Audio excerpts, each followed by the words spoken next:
Halo, selamat datang kembali di channelnya Bang Ridwan, channel Cendekiawan Muda.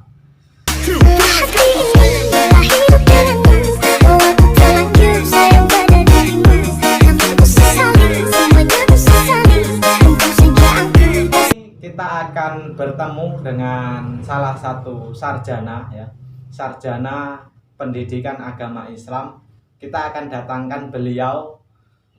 Beliau ini adalah orang yang berlatar belakangkan dari keluarga yang biasa-biasa saja, namun bisa menjadi sarjana dan bisa menjadi pengusaha sukses dengan proses-proses yang cukup pahit, terjal, dan lain sebagainya. Untuk itu, bagaimana motivasi-motivasi yang dilalui dia, yang menjadi proses terjal dia selama menempuh menjadi seorang sarjana, mari kita simak bersama. Baik, kali ini kita sudah bersama Mas Gunawan sebagai narasumber kita kali ini. Mas Gunawan termasuk sarjana ya, seorang sarjana yang berlatar belakangkan dari orang yang sederhana. Artinya pendidikan bukan hanya dimiliki oleh orang-orang yang punya uang. Nah, bagaimana posisi sebagai orang biasa tetap bisa menjadi sarjana? Nah, ini nanti kita akan kupas bareng ya bersama ahlinya, yaitu Mas Gunawan. Nah, ini Mas Gunawan, silakan bisa perkenalkan diri sedikit.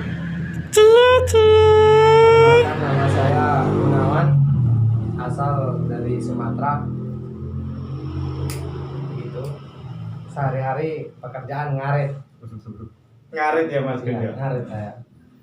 Ini tadi dari mana Mas Gun? Dari rumah ya? Dari rumah ke sini, ke rumah juga, dari rumah ke rumah.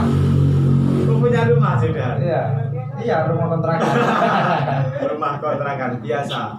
Karena anak rantau ya, anak rantau. Jadi dari Lampung, dari Sumatera ya, merantau ke Pulau Jawa guna untuk bertolabul ilmi. Itu adalah prestasi yang perlu diapresiasi.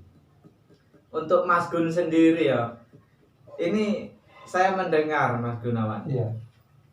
Dulu sampean ini sekolah di Pulau Jawa ini memang niatan untuk kuliah. Nah, kira-kira motivasi untuk kuliah itu apa sebenarnya, dengan latar belakang istilahnya keluarga yang biasa-biasa saja? Padahal kan kuliah itu banyak sekali biayanya, apalagi jenjang S1 kan begitu. Iya. Cerita sedikit Mas ya, dari latar belakang saya. Sebenarnya saya ini berasal dari daerah terpencil di ujung Pulau Sumatera, yaitu Provinsi Lampung, tepatnya di Kabupaten Lampung Timur. Nah, di lingkungan saya ini adalah lingkungan yang bisa dikatakan lingkungan tertinggal, mulai dari pendidikan, pembangunan, dan masyarakat mayoritas berada di bawah garis kemiskinan. Iya, ya. Dari latar belakang itu tadi, saya sedikit berpikir untuk merubah nasib lah, mengadu nasib ke Pulau Jawa. Siapa tahu beruntung. Manusia kan hanya bisa berusaha, Ya. cuman bisa merangkai kemungkinan-kemungkinan. Ya. Kalau kepastian kan cuma milik Tuhan gitu. Kalau di sana penduduknya ini Mas ya, masih banyak yang pribumi atau campur dengan orang-orang transmigrasi Jawa kayak gitu? Oh, banyak sekali kalau di sana itu. Mulai dari transmigrasi itu ada, kayak kampung-kampung itu mulai dari kampung Bali ada, kemudian kampung Sunda ada, kampung Banten ada, kampung Jawa ada, kemudian kampung orang-orang Melayu atau orang-orang suku Lampung sendiri itu ada. Di sana beragam, macam-macam Mas. Beragam ya. Nah itu tadi Mas, kok bisa nekat ke sini untuk kuliah, itu motivasinya apa kira-kira? Apa yang jadi motivasi? Ya itu, mungkin satu, cuman pengen membahagiakan orang tua, begitu saja. Membahagiakan orang tua salah satu motivasi. Nah, lebih dari itu ya Mas Gunawan, kan kuliah itu kan biayanya banyak sekali. Kalau latar belakang dari keluarga yang biasa-biasa saja, lalu gimana itu untuk urusan untuk biaya kuliah dan lain-lain, itu tetap supply dibantu dari rumah atau berjuang keras di sini begitu? Kalau saya sih semenjak dulu, mulai dari sudah 10 tahun ya di Pulau Jawa, 10 tahun Pulau cukup Jawa. lama. Ya, karena kondisi keluarga yang tidak memungkinkan untuk tetap bertahan di sana, saya terpaksa diasingkan ke Pulau Jawa. Diasingkan dari lingkungan yang kurang baik ke depannya begitu. Jadi awal mula saya masuk pondok pesantren, di sana juga ya bagaimana untuk bertahan hidup, karena orang tua saya juga mempunyai keterbatasan dalam finansial, ya ikut mengabdi di pesantren untuk makan, untuk sekedar uang jajan. Setelah itu muncul keinginan untuk bersekolah gitu, melanjutkan pendidikan kan. Setelah SMA lanjut pendidikan lagi ke jenjang perguruan tinggi. Cuman yang jadi prinsip saya itu Mas, biasanya saya mematok begini, jangan pernah kita itu berpikir dari segi keterbatasan, tetapi berpikirlah dari segi kemungkinan.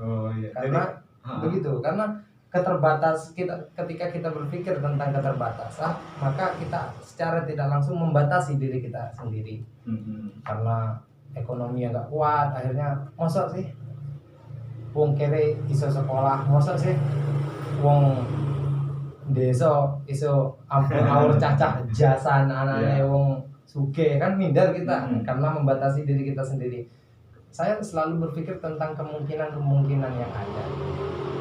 Kemungkinan-kemungkinan ini merupakan rangkaian-rangkaian yang bisa menggambarkan siapa kita di masa depan gitu. Oh ya, luar biasa itu.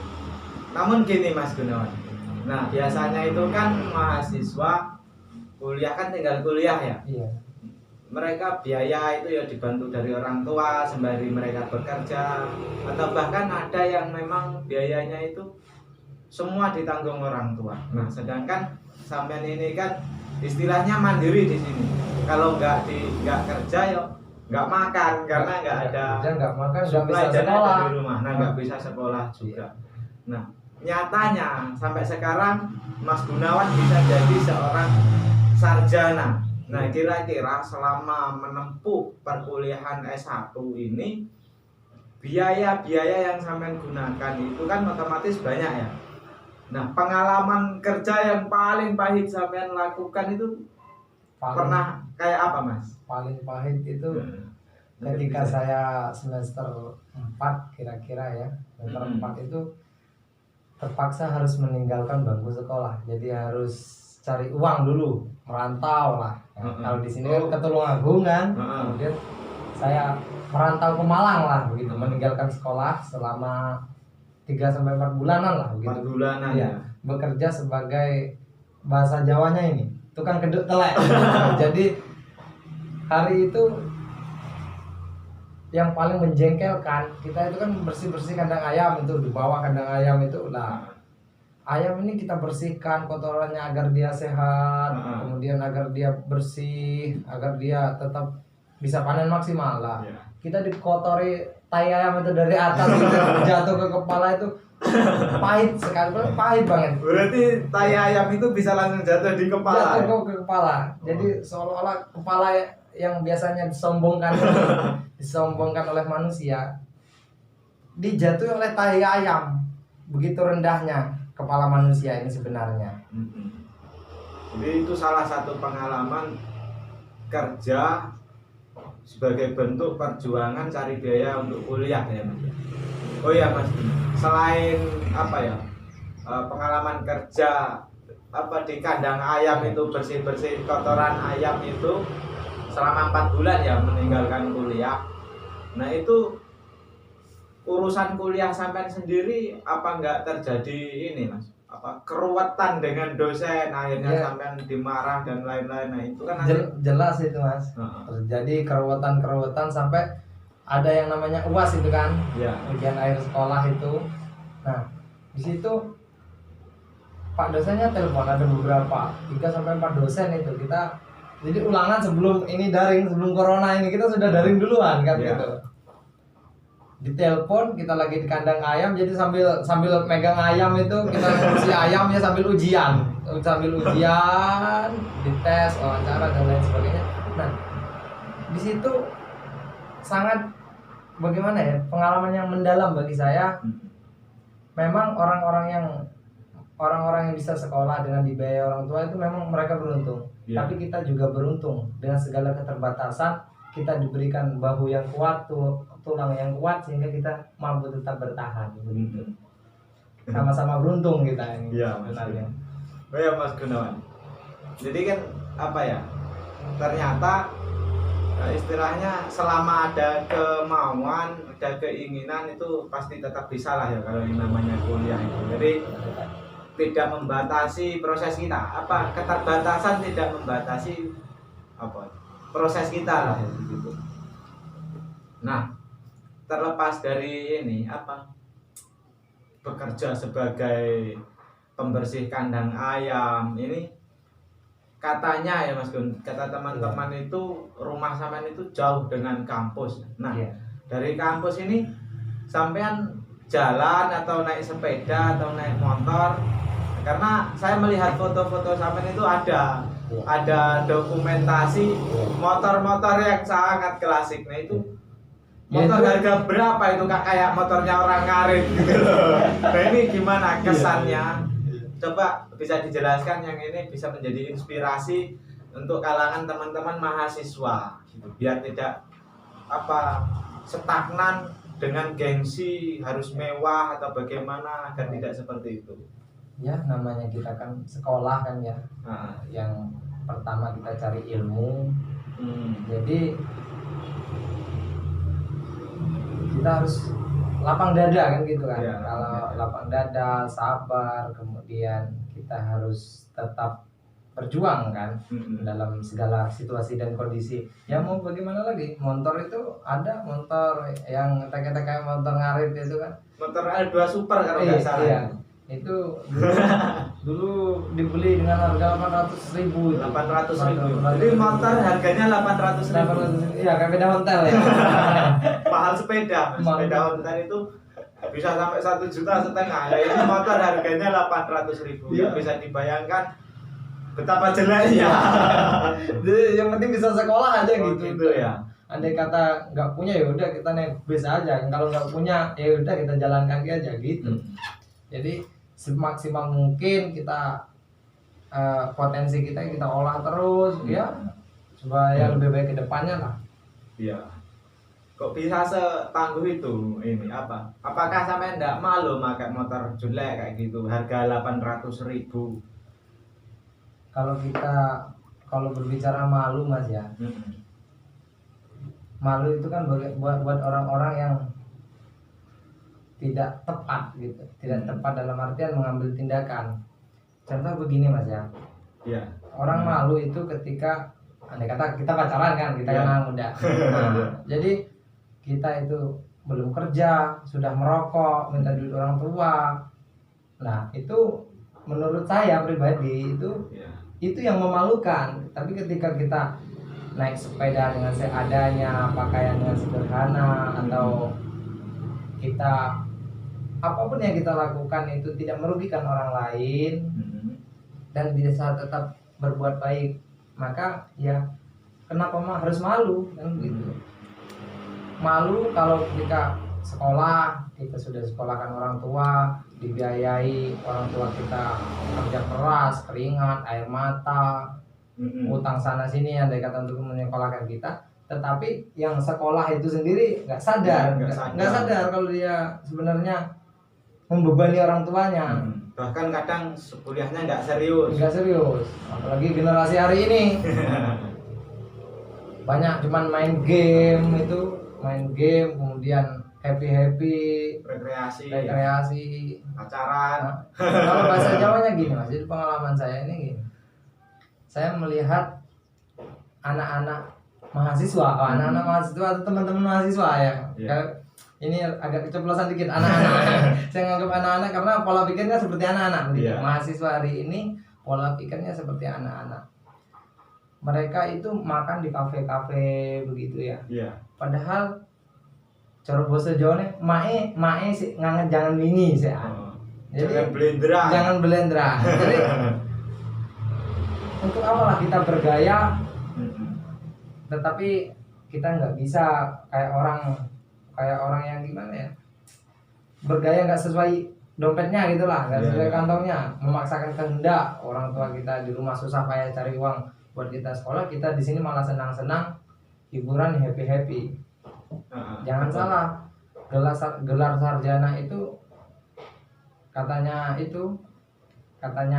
Pak Lekku ya, gelar Iya. sarjana itu jangan membuatkan orang sombong. Orang sekolah itu seharusnya kayak padi gitu. Padi. Ya, jadi dia itu semakin berisi semakin merunduk, bukan semakin membusungkan dadanya gitu. Iya, betul. Jadi itu tadi ya Mas Gunawan pelajarannya, bahwa harusnya yang kalau kita kuliah itu dengan fasilitas seadanya, tidaklah kita harus malu ya. Iya. Namun justru ketika kita dibiayai oleh orang tua secara keseluruhan kebutuhan kuliah, kok kita kurang bisa mempertanggungjawabkan kuliah kita belajarnya tidak serius, bahkan kerjakan tugas itu males. Nah itu harusnya dalam posisi yang seperti itu kita malu harusnya. Jadi seperti itu tadi, karena proses perkuliahan kita itu, posisi kita sebagai mahasiswa ternyata itu adalah nikmat yang tidak dimiliki oleh semua orang. Bahkan di kalangan mahasiswa itu sendiri bermacam-macam, ada orang yang miskin, orang yang biasa, orang yang sederhana, orang yang kaya, dan orang yang sangat kaya. Tapi mereka sama-sama bisa menjadi sarjana ya Mas. Sama-sama bisa menjadi sarjana. Nah, begini Mas Gunawan, kan proses perkuliahan sampean ini selama menempuh S1 ini kan Iya. berjenjang sekali ya, mulai buruh kerja di kandang ayam, terus naik motor selama kuliah itu dengan motor harga 800.000. Iya. Kadang kalau nggak ada uang ya nggak makan istilahnya kan. Nah, hari ini banyak perubahan yang saya lihat tidak sesuai dengan apa yang sampean katakan tadi. Hari ini sampean bisa naik motor bagus, Iya. sampean sudah jadi sarjana, sampean sudah bekerja kata teman-teman yang lainnya itu. Nah, capaian-capaian hari ini yang sampean dapat itu karena apa dan bentuknya kayak mana Mas? Kayak sampean sekarang sudah bekerja terus kok bisa punya motor bagus, sudah bisa jadi sarjana, itu bisa seperti itu gimana? Kan perubahannya sudah sangat jauh dengan yang dulu.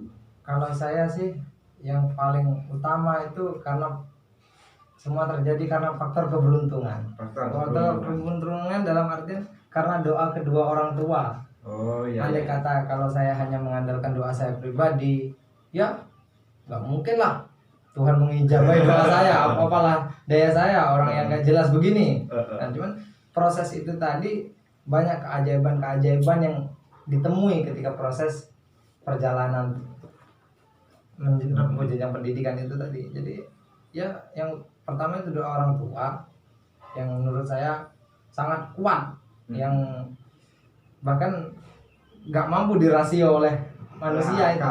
Logika nggak mampu.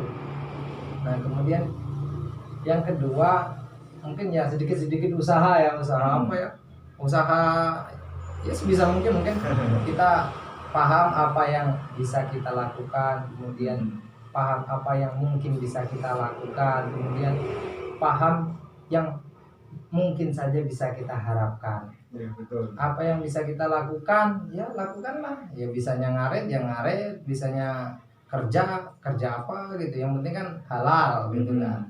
Kalau mungkin bisa kita lakukan, ya mungkin apa saja yang mungkin bisa kita lakukan. Jadi kalau kita andai kata bisa mempelajari IT, ya pelajari IT. Kita bisa belajar tentang smartphone, ya kita pelajari smartphone. Kita belajar tentang website, ya kita belajar website. Kita belajar tentang toko digital, ya kita belajar saja kalau mungkin saja ada waktu untuk itu gitu. Kemudian yang ketiga itu kita apa yang mungkin saja bisa kita harapkan. Jadi gini Mas, sarjana kita kuliah di dunia pendidikan, Iya. kan? Dunia pendidikan. Jadi jangan mengharapkan kita jadi pilot nantinya, karena itu konyol. Nah kalau kita sekolah di pendidikan terus berharap jadi pilot, ya kan jadi konyol. Seandainya kita ini orang miskin gitu kan, orang miskin.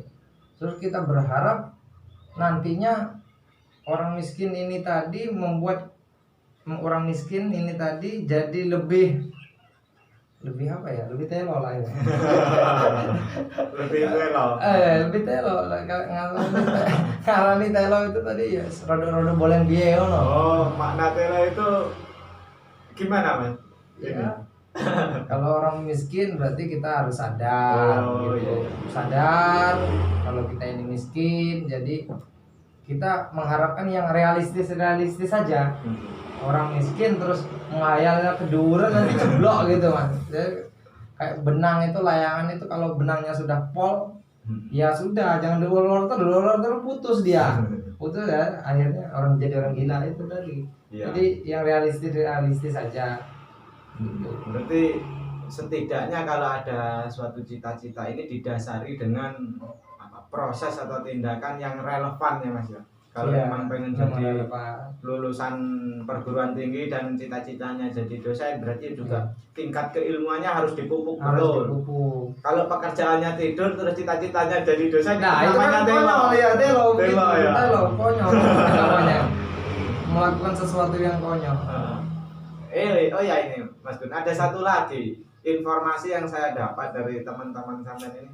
Hari ini sampean ini bekerja sebagai seorang teknisi ya, teknisi smartphone gitu. Iya. Dan itu kan gambar-gambarnya itu tempat sampean sudah bagus hari ini. Artinya sejarah pendirian sampean itu waktu itu gimana kok?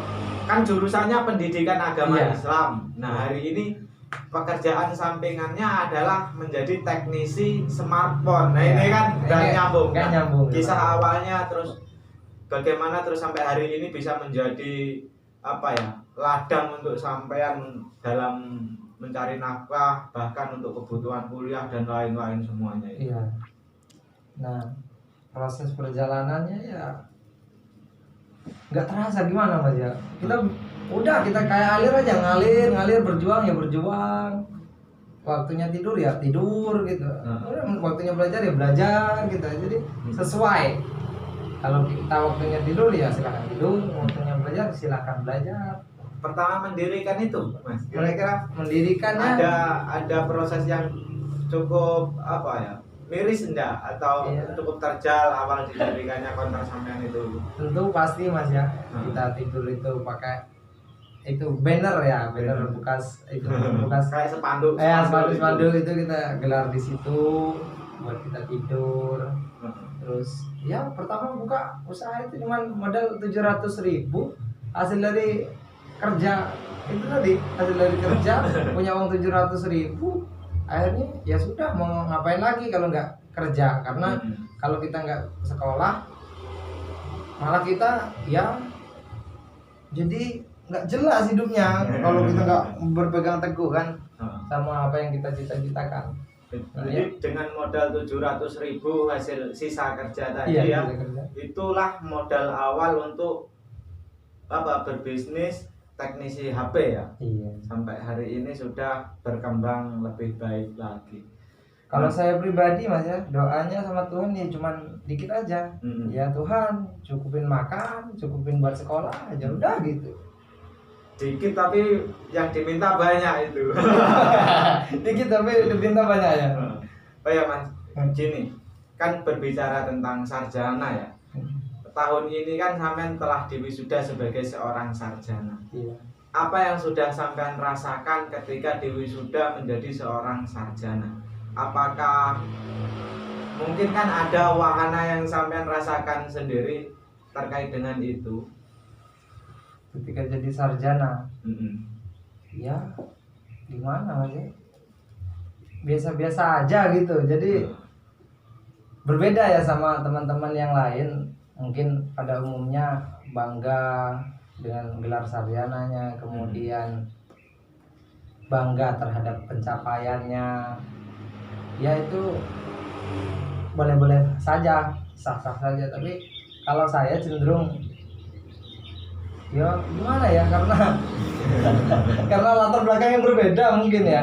Iya. Sekolah kayak Rocky Gerung ngomong, sekolah itu tanda kita pernah ijazah tanda kita pernah sekolah, bukan tanda kita pernah mikir, katanya gitu juga. Bisa juga dia ngomong gitu. Tapi orang-orang sekolah itu jelas orang-orang yang berpikir juga. Nggak mungkin dia bisa lulus sekolah tanpa dia berpikir. Iya, betul. Itu kan tidak sepenuhnya benar ucapannya semacam itu. Terus ini Mas Gun, untuk yang terakhir kalinya ya, kan mahasiswa dan sarjana kan istilahnya begitu.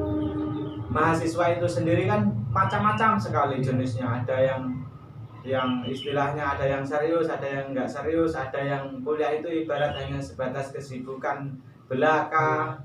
Begitu juga dengan gelar sarjana. Ada yang bangga dengan gelarnya, ada yang kurang bangga dengan gelarnya, ada yang lebih membanggakan keilmuannya daripada gelarnya. Nah, sebenarnya esensi mahasiswa dan esensi sarjana itu gimana Mas? Jadi sampai berikan pesan untuk sebagai seorang mahasiswa itu bagaimana, sebagai sarjana itu bagaimana, agar kita sama-sama bisa belajar dari pandangan sampean itu. Kalau sebagai seorang mahasiswa tentunya kita harus berdaulat atas diri sendiri. Apa yang kita lakukan, apa yang kita putuskan, ya itu yang jadi gambaran kita siapa kita di masa depan, begitu. Kalau sebagai seorang mahasiswa. Nah, kalau sebagai seorang sarjana, ya kayak kalau ngomong mencah sekolah tenanan gitu ya, kan kita mengenal Tridharma perguruan tinggi itu kan. Ya. Ada 3 Tridharma perguruan tinggi. Yang pertama itu pendidikan dan pembelajaran. Pendidikan dan pembelajaran. Jadi setelah jadi seorang sarjana, kita sebagai orang-orang yang dikatakan terdidik begitu kan. Ya. Terdidik, kita punya tanggung jawab untuk mengembangkan ilmu pengetahuan itu sendiri. Jadi menyalurkan atau mentransformasi apa yang kita ketahui ya. Kemudian yang kedua ada namanya penelitian dan pengembangan. Kita kan kalau sekolah itu, kalau di strata 1 itu kan ada namanya skripsi, kemudian yang kedua itu ada namanya tesis, yang ketiga kalau kita S3 ya disertasi kan begitu. Iya. Nah, itu nanti kan ada pengembangannya. Iya. Nah, jadi ilmu-ilmu yang semacam itu kayak gini Mas ya. Contoh aja kalau kita sekolah itu kan suruh buat makalah ya. Nah, makalah itu jangan dipandang hanya sekedar makalah, tapi kita lihat, oh ternyata dalam kehidupan ini kayak nyusun makalah gitu. Yang pertama ada namanya latar belakang. Oh, latar belakang seandainya kata gini, hidup kita hari ini sumpah, hidup kita hari ini kok galau, gelisah gitu kan. Nah, itu latar belakangnya galau, gelisah, sumpah dan lain sebagainya. Kemudian kita rumuskan. Nah, rumuskan pertanyaan-pertanyaan. Oh, apa yang membuat kita sumpah? Mengapa kita sumpah? Mengapa kita harus galau? Kan gitu. Tujuannya apa? Ya tujuannya menyelesaikan kegalauan, menyelesaikan kesumpahan. Masuk lagi lain-lain kita jabarkan ke bab 1, bab 2, bab 3 gitu. Jadi kita simpulkan lah, simpulkan dari ambil referensi untuk menyelesaikan problematika kehidupan begitu. Jadi penelitian itu enggak hanya terbatas penelitian yang dibukukan atau ilmiah itu tadi, ilmiah itu tadi, tapi penelitian terhadap diri sendiri, bagaimana kita menjadi lebih baik ke depannya begitu. Kalau yang ketiga pengabdian. Nah, rata-rata saya lihat fenomena hari ini secara pribadi ya, banyak orang yang gelarnya tinggi, katakanlah dia itu seperti sarjana langit tapi lupa membumi begitu. Sarjana langit lupa membumi. Jadi dia itu punya konsep-konsep teori di kepalanya, akan tetapi realitas di lapangan itu nggak bisa dipakai dengan konsep di kepalanya. Contoh begini Mas ya, kita di mahasiswa itu diajarkan dengan konsep-konsep yang idealis, harusnya begini, harusnya begitu, harusnya begini, harusnya begitu. Nah, ketika dibenturkan dengan realitas di lapangan, teori-teori yang kita pelajari tidak sepenuhnya benar. Jadi bisa jadi teori yang kita pelajari ini ada masa expirednya atau ada konteksnya tersendiri. Jadi nggak bisa kita pukul rata kayak orang sarjana sekarang kan ya agak sedikit miris kalau menurut saya. Miris di mananya ini? Miris. Ya ketika dia lulus sekolah sarjana pendidikan, dia nganggap orang-orang kecil, orang-orang nggak sekolah ini orang-orang nggak berpendidikan. Gitu. Dia sarjana pertanian, dia mengaku lebih hebat dari orang-orang petani. Dia sarjana perikanan, dia mengaku lebih hebat daripada nelayan. Jadi kepala-kepala ini, saya rasa kepala-kepala sarjana hari ini tuh agak sedikit konslet kalau HP gitu mas. Jadi agak sedikit konslet.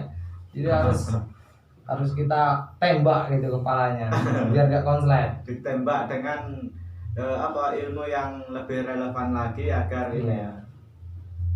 Nah itu kembali lagi ke pengabdian tadi mas ya. Dia seharusnya kita sebagai sarjana mengabdi. Yo kalau sarjananya dia orangnya gede ndase, bahasa Jawanya gitu, ya nggak mungkin dia bisa mengabdi.